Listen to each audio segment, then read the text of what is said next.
말씀을 보겠습니다. 우리 전도서가 끝났기 때문에 전도서의 결론이 무엇입니까? 주 여호와 하나님을 경외하고 주의 말씀을, 주의 명령을 순종하는 것이 우리의 본분이요 우리가 해야 될 일인 줄 믿습니다. 그런 삶을 살아가시는 저와 여러분 되시길 축원합니다. 오늘은 데살로니가 전서 1장 1절에서 4절 말씀을 보도록 하겠습니다. 오늘 이 말씀을 가지고 내 신앙의 특징은 무엇인가, 내 신앙의 특징은 무엇인가 라는 제목으로 같이 은혜를 나누기를 원합니다. 데살로니가 전서는 사도 바울이 데살로니가 교회에게 보낸 편지입니다. 이 편지를 말하고 있습니다. 이 편지를 보낸 사람이 누구인가? 1절은 이렇게 말하고 있으며 또 편지를 받는 사람이 누구인가? 이렇게 말하고 있습니다. 바울과 실루아노와 디모데는 하나님 아버지와 주 예수 그리스도 안에 있는 데살로니가인의 교회에게 편지하노니 은혜와 평강이 너에게 있을지어다 라고 편지를 보내고 있습니다. 편지를 보내는 사람이 세 사람이 나오죠. 누굽니까? 바울과 실루아노. 실루아노는 신라를, 사도행전에 나와 있는 신라를 말하고 디모데를 말하고 있습니다. 우리 세 사람이 누구에게 편지를 보내냐면 하나님 아버지와 주 예수 그리스도 안에 있는 데살로니가 도시에 살고 있는 성도들에게, 교회에게 편지를 보낸다라고 말을 하고 있습니다.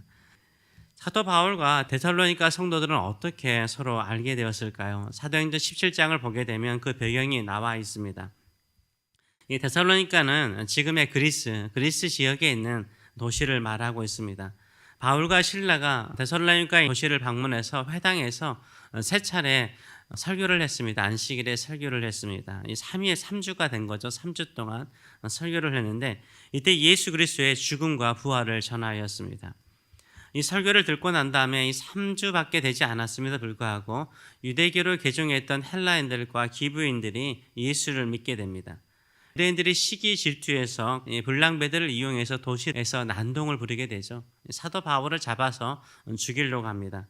결국 바울과 실라는 도시에서 떠나게 되죠. 그래서 오랫동안 머문 것이 아니라 짧은 기간 동안 복음을 전했던 교회였습니다. 짧은 기간 동안 복음을 전했음에도 불구하고 그 교회는, 데살로니가 교회는 튼튼하고 건강하게 성장하고 있었습니다.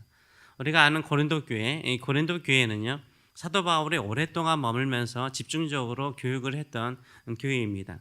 그러나 데살로니가 교회는요, 짧은 기간 동안 사도 바울이 머물면서 복음을 증거했던 교회였다라는 것을 알 수 있습니다. 그럼에도 불구하고 이 데살로니가 교회는요, 특징이 있었습니다. 아주 건강한 특징이 있었습니다.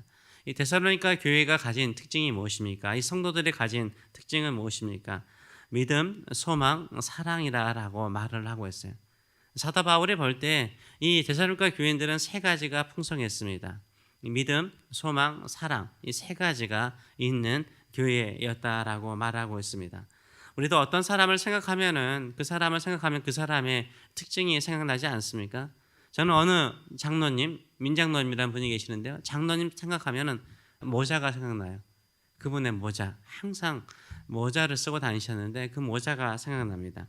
어느 권사님 딱 생각하면은 권사님은 목회자들에게 주일날 새벽기도 끝나고 나면은 약밥을 해오셨어요. 그리고 권사님 하면 약밥이 생각납니다. 어느 집사님 생각하면 항상 스마일이에요. 항상 웃으셨어요. 그래서 미소가 생각납니다. 어느 목사님 생각하면은 최 목사님이라는 분이 생각나면 정말로 순수하고 순진하고 깨끗한 그 마음이 기억이 나곤 합니다. 우리도 이렇게요, 사람을 생각하면은 그 사람의 특징이 생각납니다. 사도 바울은요, 데살로니가 교회를 생각하면, 그 성도들을 생각하면 세 가지가 생각났습니다. 뭐요? 믿음, 소망, 사랑. 이 고린도전서 13장에 나와 있기 때문에 거기에서만 익숙한데 데살로니가 교회 딱 하면 믿음, 소망, 사랑이 생각났습니다. 그래서 오늘 본문 2절과 3절은 이렇게 말하죠. 우리 같이 한번 읽어보도록 하겠습니다. 우리가 너희 모두로 말미암아 항상 하나님께 감사하며 기도할 때 너희를 기억함은 너희의 믿음의 역사와 사랑의 수고와 우리 주 예수 그리스도에 대한 소망의 인내를 우리 하나님 아버지 앞에서 끊임없이 기억한다라고 말하고 있습니다. 그래서 데살로니가 교회의 성도들의 모습을 보면서 하나님께 항상 감사한데 기도할 때마다 끊임없이 기억하는 것이 무엇입니까? 세 가지라고 말하고 있어요. 믿음, 사랑, 소망. 이 세 가지를 말하고 있는데 믿음에는 믿음의 역사, 사랑에는 사랑의 수고, 소망에는 소망의 인내라고 표현하고 있는 것을 보여주고 있어요. 그래서 이 세 가지의 특징을 또한 설명을 하고 있는 것을 볼 수 있습니다. 이 믿음, 소망, 사랑은 방향을 말하죠. 그렇죠? 하나님을 향해서는 항상 믿음으로 나가는 방향. 하나님을 향해서는 신실한 믿음으로 나가는 거죠. 옆으로는 이웃이죠. 이웃을 향해서는 뭐요? 사랑이죠. 사랑으로 나가는 거죠. 앞으로 우리가 살아갈 하루하루의 삶이 다 미래잖아요. 그 미래를 향해서 우리는 뭘 가지고 살아야 되죠? 소망이죠. 소망. 사람들이 딱 볼 때 당신은 참 하나님을 향해서 믿음이 있네요. 이웃을 향해서는 사랑이 풍성하네요. 미래를 향해서는 항상 소망이 넘치네요. 이게 우리의 특징이어야 돼요. 이게 크리스찬의 특징이어야 돼요. 이 세 가지의 특징을 가지고 있어야 됩니다. 이 데살로니가 교인들은 이 세 가지의 특징을 가지고 있었다라고 말을 하고 있습니다. 이 믿음의 역사, 믿음에는 역사가 일어나는 줄 믿습니다. 믿음에는 하나님의 큰 역사가 일어나는 줄 믿습니다. 믿음으로 예비하면 성령께서 임재하시는 역사가 일어나는 줄 믿습니다. 믿음으로 기도하면 반드시 풍성한 응답이 있는 줄 믿습니다. 아멘. 믿음으로 우리가 병든 자를 위해서 기도하면 하나님께서 역사하실 줄 믿습니다. 그래서 믿음의 기도는 역사하는 힘이 크다라고 말하잖아요. 믿음의 기도는요, 역사하는 힘이 큽니다. 그래서 믿음으로 사는 사람이 하나님의 역사, 하나님의 일하심을 경험하게 될 줄 믿습니다. 이런 믿음을 가지고 하나님께 신실하시는 저와 여러분 되시길 축원합니다. 사랑에는 뭐가 필요하죠? 사랑에는 뭐가 동반하죠? 수고예요, 수고. 수고가 필요합니다. 수고의 영어로 레이버라는 단어를 쓰고 있는데 일하는 노동도 되지만요. 여자분들이 아이를 낳을 때도 그 수고가 필요하잖아요.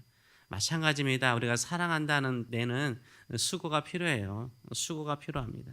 사랑하기 때문에 수고가 있는 거예요. 부모가 자녀들을 사랑하잖아요. 자식들을 사랑하잖아요. 자식들 때문에 위로와 기쁨만 얻습니까? 아니죠. 얼마나 여러분 수고하세요? 밤새워서 수고하세요. 그 아이들을 위해서, 자녀들을 위해서 얼마나 수고하고 있습니까? 사랑에는 뭐가 따릅니까? 수고가 따르는 거예요. 사랑에는 반드시 수고로움이 있어요. 내가 어떤 사람을 사랑하는데 수고로움이 없다면 그 사랑하는 게 아니에요. 그 사람이 나를 위해서 수고해요. 그 사람이 당신을 사랑하는 것이에요. 여러분을 사랑하는 거예요. 사랑에는 반드시 수고가 있어요. 이 데살로니가 교인들은 서로 사랑하되 수고를 하면서까지 사랑했다라고 말을 하고 있어요. 예수님께서 우리를 사랑하시죠? 예수님께서 우리를 사랑하시는데 예수님께서 수고하셨죠. 뭡니까? 이 땅에 인간의 몸을 입고 나가셨잖아요. 십자가에서 죽으시는 고통 가운데 그 일을, 사역을, 그 사명을 완수하시는 수고가 있었잖아요. 그로 인해서 우리에게 구원, 영생이 주어진 줄 믿습니다. 그래서 사랑한다면 수고가 있는 거예요. 수고로움이 있는 것이 내가 진정으로 그 사람을 사랑하는구나, 그것을 보여주는 줄 믿습니다. 교회를 사랑하더라도 교회를 위해서 수고로움이 있는 거예요. 그 수고로움을 마다하지 않는 저와 여러분 되시길 축원합니다. 세 번째로는 소망입니다. 소망에는 뭐가 필요하죠? 인내. 이 소망이 있는 사람은 있네요. 지금 참고 기다리고 있는 사람은 소망이 있는 사람이에요. 지금 자포자기하는 사람은 소망이 없어요. 인내가 없기 때문인 거예요. 인내가 있다라는 것은 소망이 있다라는 것을 보여주고 있습니다. 근데 데살로니가 교회의 성도들은요, 이 소망을 가지고 인내하였는데 어디에 대한 소망을 가지고 있었냐면 우리 주 예수 그리스도에 대한 소망을 가지고 있었다라고 3절은 말하고 있어요. 뭐냐면 나중에 데살로니가 후서 3장을 보면 알다시피 거기에서 계속해서 설명하는 것이 예수님의 재림에 대한 이야기를 해요. 그래서 이 사람들은 많은 핍박과 조롱 속에서도 이 데살로니가 성도들은 뭐였어요? 예수 그리스도께서 다시 오실 것을 늘 기다리면서 살았어요. 오늘이 주님이 오시는 날로 생각하고 소망 가운데 인내하며 살았다라고 말을 하고 있습니다. 우리에게 이런 소망이 있는지요? 예수님이 다시 오실 것을 기다리는 그 소망 가운데 살고 있는지요? 예수님께서 나를 이 고통과 어려움에서 끄집어내어서 천국으로 인도하실 소망을 가지고 참고 살아계시는지요? 근데 현대 그리스도인들은 어떻죠? 이 땅에 대한 소망이 너무 많죠. 이 땅에 대한 소망이 너무 많아요. 이 땅에 매여 사는 경우가 참 많습니다. 이 땅에서 모든 것을 다 이루고자 하는 그런 욕심이 있는 것으로 인해서 인내가 없어요. 믿음의 인내가 없어요. 기도의 자리에서 인내하면서 기다리는 것이 부족한 것을 느껴집니다. 우리는 예수 그리스도에 대한 소망의 인내를 가지고 살아가시는 저와 여러분 되시길 축원합니다. 이렇게 그리스도인으로서요, 믿음의 역사, 사랑의 수고, 소망의 인내를 가지고 있으니까 기도할 때마다 기억나고, 기도할 때마다 감사가 넘치고, 기도할 때마다 사절을 보게 되면 뭐라고 말합니까? 하나님의 사랑하심을 받는 사람이라는 것을 깨닫게 돼요.